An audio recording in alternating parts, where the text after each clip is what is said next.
भारत और चीन की सेनाओं के बीच एलएसी पर हुई थी दो और झड़पें। वीरता पुरस्कारों के प्रशस्ति पत्र से जानकारी आई सामने। भारत और चीन की सेनाओं के बीच वास्तविक नियंत्रण रेखा एलएसी पर दो और झड़पें भी हुई थी, जिनके बारे में पहले पता नहीं चला था। भारतीय सैन्य कर्मियों को प्रदान किए गए वीरता पुरस्कारों के प्रशस्ति पत्रों में इनके उल्लेख से ये जानकारी सामने आई है। सेना ने इस मामले में तत्काल कोई टिप्पणी नहीं की है। पिछले सप्ताह सेना की पश्चिमी कमान द्वारा एक अलंकरण समारोह में पढ़े गए प्रशस्ति पत्र में इस बात का संक्षिप्त विवरण दिया गया था कि कैसे भारतीय सैनिकों ने एलएसी पर चीन की पीपुल्स लिबरेशन आर्मी पीएलए के सैनिकों के आक्रामक व्यवहार का दृढ़ता से जवाब दिया था।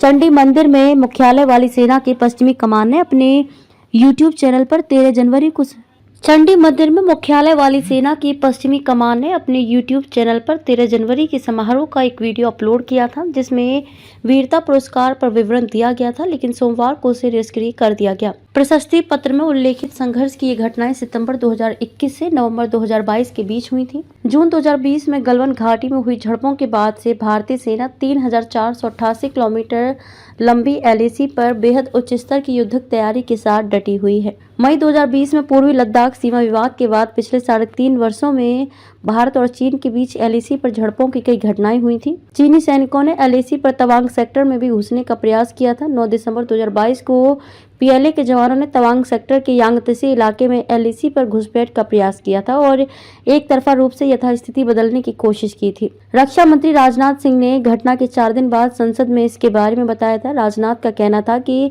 चीनी सेना के प्रयास का भारतीय सैनिकों ने दृढ़तापूर्वक मुकाबला किया।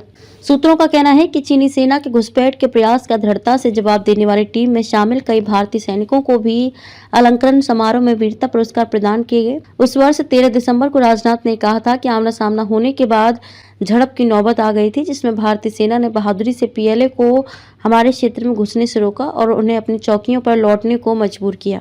उनका कहना था कि इस झड़प में दोनों ओर के कुछ सैनिक घायल हुए थे। रक्षा मंत्री ने कहा था कि मैं सदन को आश्वस्त करना चाहता हूं कि हमारी सेनाएं हमारी क्षेत्रीय संप्रभुता की रक्षा करने के लिए प्रतिबद्ध हैं और इस पर हमले के किसी भी प्रयास को विफल करती रहेंगी। मुझे विश्वास है कि पूरा सदन उनके साहसी प्रयासों में हमारे सैनिकों का समर्थन करने में एकजुट रहेगा।